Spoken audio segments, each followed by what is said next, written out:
नशे के तौर पे यूज करते हैं। जैसे इसको 6-7 दिन 10 दिन दिया तो इससे इसको आदत पड़ जाती है। अचानक एकदम से इसमें ऐसा क्या आया कि लोग मरने लगे और सरकार भी इसको बैन करने के लिए आ रही है? तो जानेंगे इसके लिए भी कि अपन इसमें क्या कर सकते हैं।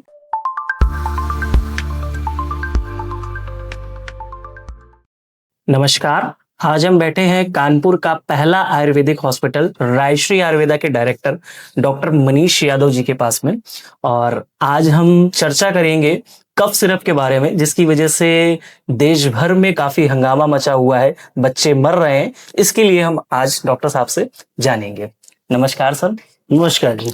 सर, ये सबसे पहले जानना चाहेंगे हम, ये कोडीन सिरप है क्या आखिरकार? कोडीन सिरप तहलका मचाने वाली दवाई है, जिसने जो है पूरा, भी आपने देखा होगा राजस्थान में जो है कुछ बच्चों की मौत हो गई थी जी। उसमें जो है कोडीन सिरप की वजह से ही, या यूं कह लीजिए उसमें जो सॉल्वेंट मिलाया जाता था उसकी वजह से ही उसकी मात्रा ज्यादा हो गई थी, जिसकी वजह से बच्चों की मौत हो गई थी। कोडीन बेसिकली हम लोग ओपियाइड ड्रग है, ये ओपियाइड ड्रग है जिसकी वजह से जो है मतलब बॉडी में थोड़ा रिलैक्सेशन आता है, और इस रिलैक्सेशन को लेने के लिए लोग फिर थोड़ा सा उसकी तरफ आकर्षित भी हो जाते हैं कि भैया खांसी आ रही है तो उसको ज्यादा यूज करने लगते हैं। ये रहता है। जी जी। ये सर ओपियाइड ड्रग जो आपने बोला, जैसे, तो ये क्या है आखिर? मतलब ओपियाइड ड्रग का मतलब क्या होगा? या ओपियाइड ड्रग जैसे कि जो अपने यहाँ पहले अफीम होती थी, जिसको हम लोग मॉर्फिन बोलते हैं जी। तो ये बेसिकली अफीम से बनाई जाने वाली एक दवा है। जब हमारे यहाँ अंग्रेज आए तो उन्होंने बहुत सारी दवाइयों पे जो है ना बैन लगा दिया, पर बैन लगा करके कुछ लोगों को उसका लाइसेंस दे दिया। अब अंग्रेजी दवाइयाँ मैन्युफैक्चरर्स को उसके लाइसेंस तो दे दिए, लेकिन उसका जो है कंट्रोलिंग पावर कम रहा। तो जो अफीम है उससे जो दवाई बन रही है, जिसकी वजह से बॉडी में रिलैक्सेशन आता है, या जो हम कह लें जो सांसें चल रही है ना, तो खांसी अगर हो रही है तो बहुत तेज तेज सांसें चल रही है, तो उसको क्या करता है ना, वो थोड़ा सा रिलैक्स करता है, स्लो करता है, तो इसकी वजह से खांसी नहीं आती है। या यूं कह लें कि जो है कोई व्यक्ति बहुत पेन हो रहा है, बहुत दर्द हो रहा है, थकान में है, तो वो व्यक्ति को अगर अपने 10 ml के आसपास दे दी तो आराम मिलेगा। तो ये ओपियाइड ड्रग का वो रहता है, इससे हल्का सा नशा हो जाता है। तो क्या अपन ये कह सकते हैं कि जैसे ये पर्टिकुलर देश का कोई एक व्यक्ति या कोई एक तरीके की पॉपुलेशन है जो इसका ज्यादा यूज कर रही है, या बच्चे ज्यादा यूज कर रहे हैं, और कैसे ये मतलब नुकसानदायक होगा? देखिए, नुकसानदायक इसलिए हुआ ये कि इस दवा का पहले सरकार ने जो है ना इसको बैन कर रखा था, मतलब कि जो है शेड्यूल एक्स में ये दवाई आती है, इसको सरकार ने मतलब बिना डॉक्टर की परमिशन के नहीं बिक सकती।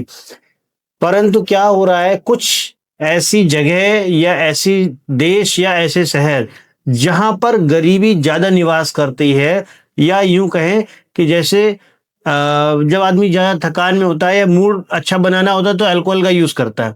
परंतु क्या होता है, जैसे कि हमारे पास कम्युनिटी है, मुस्लिम कम्युनिटी, यहाँ पे शराब बैन होती है।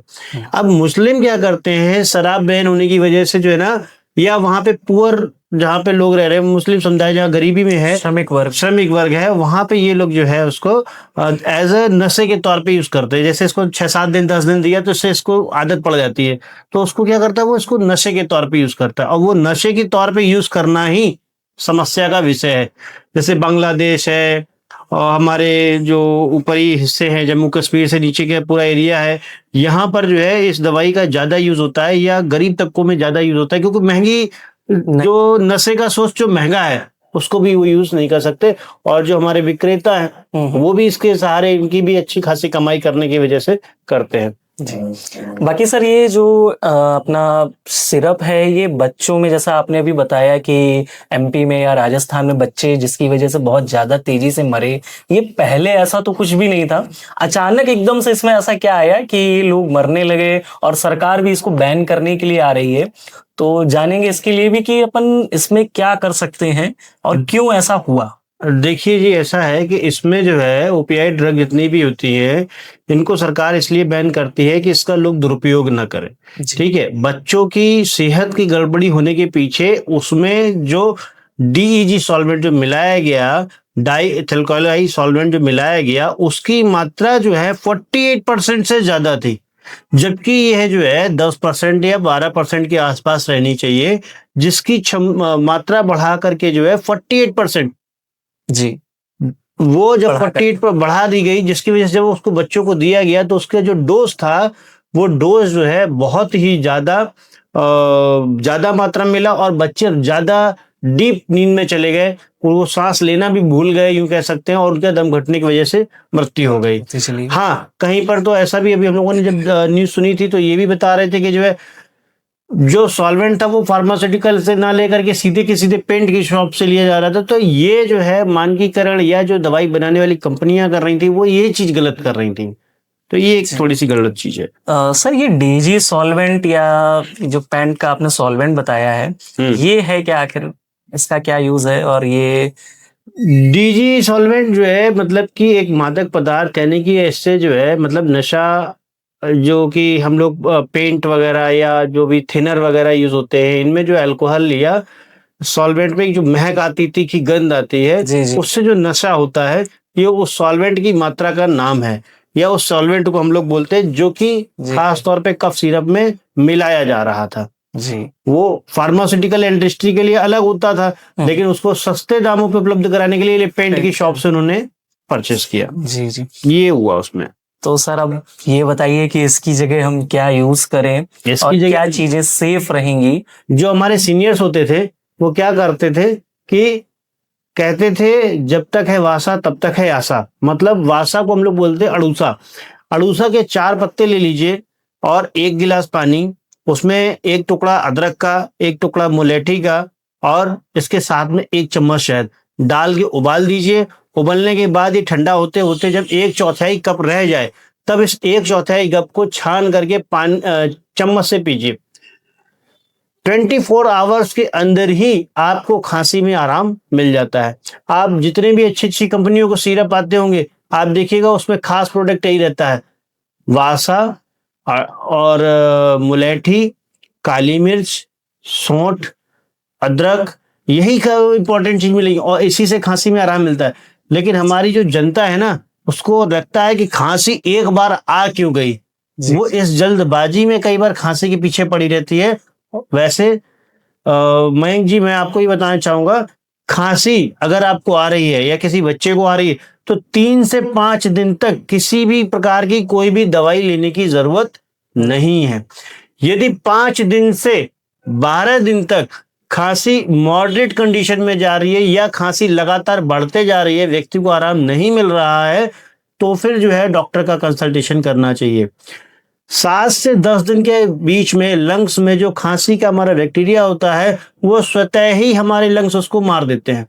इसलिए अगर कोई दवाई नहीं भी ली जाए तो कोई बहुत ज्यादा फर्क नहीं पड़ता है। हाँ, थोड़ी सी इरिटेशन होती है, माँ बाप उसको लेकर के ज्यादा चिंता करने लगते हैं, हाय बच्चे को खांसी क्यों आ गई, तुरंत हमें इलाज चाहिए। पहले तो जुकाम भी जो है हमारे यहाँ 3 दिन में खत्म हो जाता था जी, अब तो जुकाम के लिए भी भाई साहब बच्चों को डॉक्टर के पास ही जाएंगे, तुरंत पहुंचना। हाँ, खांसी में एक चीज जरूर देखें कि खांसी में यदि खांसी के साथ में 102 से ज्यादा अगर आपको बुखार आ रहा है तो फिर जरूर आप जो है उसको तुरंत एक बार डॉक्टर का कंसल्टेशन ले ले। पर हाँ, उसमें कोई ऐसा सिरप या खांसी रोकने वाली दवाई ना होकर के एक, क्योंकि फीवर आया है तो हो सकता है बैक्टीरियल या वायरल इन्फेक्शन हुआ हो, तो उसके अकॉर्डिंग यदि वो चाहें, उनके डॉक्टर चाहें तो एंटीबायोटिक देना चाहें तो वो दे सकते हैं। नहीं तो आप आयुर्वेद के अंदर आप हल्दी और दूध का मिक्स करके भी आप दे देंगे तो जो बैक्टीरियल इन्फेक्शन है उसमें भी आराम मिलेगा। साथ ही साथ जो हमारी चेस्ट में इन्फ्लेमेशन आ जाता है खांसी की वजह से, गले में जो रैशेस हो जाते हैं खांसी की वजह से, उसमें भी बहुत आराम मिलता है। जी सर, धन्यवाद। बाकी सर एक थोड़ा सा एक और हम आपसे चीज पूछना चाहेंगे आयुर्वेद के लिए। हमने एक शब्द सुना हुआ है, ये मंत्र चिकित्सा। शायद मेरे हिसाब से ये अलग टॉपिक हो सकता है, बट आज आप क्योंकि हमारे पकड़ में आ गए हैं तो हम छोड़ेंगे नहीं। तो सर ये मंत्र चिकित्सा है क्या, और ये क्या मतलब साइंस से इसका मतलब क्या कनेक्शन है, और ये आखिर है क्या चीज? मतलब ये देखिए, मंत्र चिकित्सा केवल और केवल जो है एक लैंग्वेज का एक ऐसा बुनियादी तोड़ है जिसने लैंग्वेज की वजह से अपनी चीज को बदल दिया। मतलब ऐसे समझे कि मंत्र चिकित्सा बोले या मंत्र बोले या फिर जो है लर्निंग पॉइंट बोले। आज हम केमिस्ट्री पढ़ते हैं मयंक जी, तो कैसे उसको याद करते हैं? राम घर जाता था तो एक फार्मूला बना, तो उसके लिए हमने राम घर जाता था, उससे फार्मूला याद आ जाता था।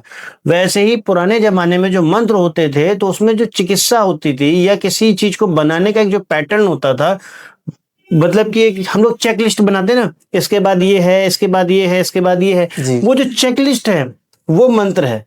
मंत्र ये बताता है कि हाँ, इस चेकलिस्ट में पूरी चीजें लाइन बाय लाइन डली है कि नहीं डली है, डली है तो कितनी डली है, कोई चीज छूटी तो नहीं। मंत्र हमें ये बताता है।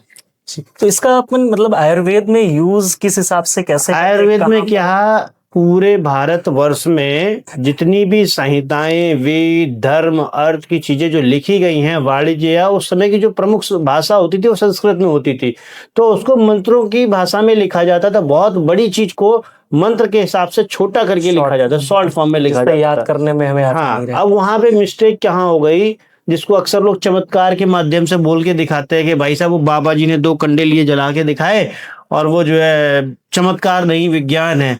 ये चमत्कार और विज्ञान की जो चीजें हैं, कुछ लोग ऐसा करते हैं, मैंने कोई भी मंत्र बोल दिया है, मंत्र में क्या लिखा गया है। आज विज्ञान करता है कि भाई पोटेशियम परमैंगनेट मिलाया, उसमें थोड़ा ग्लिसरीन डाला, उसको आपस में टच कराया, एयर से रिएक्शन हुआ, उसके बाद वो जल गया। लेकिन जब हमारे वेदों में लिखा है तो उसको मंत्र के रूप में लिखा हुआ है। अब बाबा जी को मंत्र तो पता नहीं था, पर उन्होंने बीच की कला सीख ली, कला दिखाई और मंत्र के जो चमत्कार बता दिया। चमत्कार हो गया। बेसिकली साइंस की लैंग्वेज में इंग्लिश में लिखा है और आयुर्वेद की लैंग्वेज में या पाश्चात्य की लैंग्वेज में इसको संस्कृत में लिखा गया है।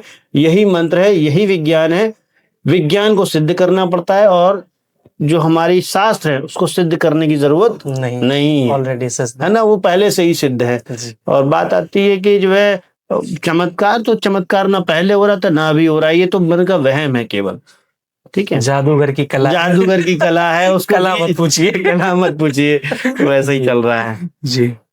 धन्यवाद सर, आपसे मिलकर के बहुत अच्छा लगा और आप इसी तरीके से हमारे पास में नुस्खे लाते रहिए और हमें बताते रहिए, जिससे कि हम अपने घर को, अपने परिवार को, अपने देश को और उन्नति के मार्ग पर ले जा सके। बिल्कुल। धन्यवाद।